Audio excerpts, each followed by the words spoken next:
आजा बिहार में लेके बाहर हो भैया।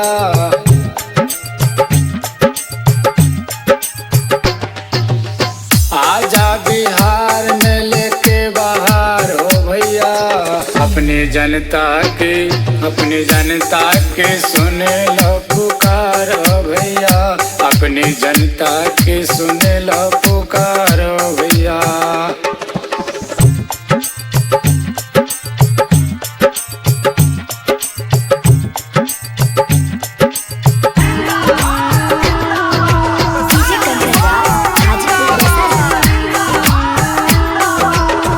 मिथिला के जनता करता ये सवाल है, सरकार के बिना जरा देखो कैसा बुरा हाल है।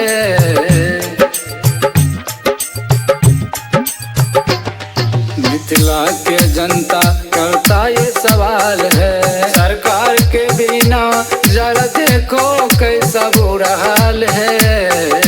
काहे दारू बांध किया ओ नीति, काहे दारू बांध किया ओ नीति। अपनी जनता की सुने लो पुकारो भैया। अपनी जनता के सुने लो पुकारो भैया।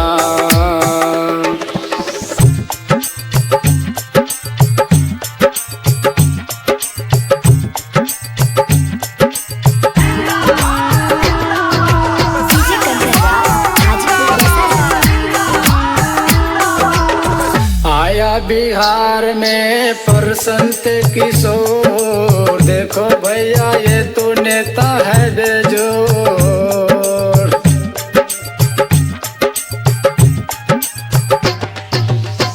आया बिहार में प्रशांत किशोर, देखो भैया ये तो नेता है बेजोर।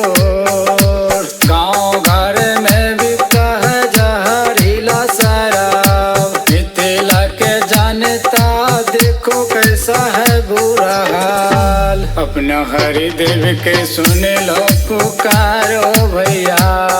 अपनी जनता की सुने लो पुकारो भैया।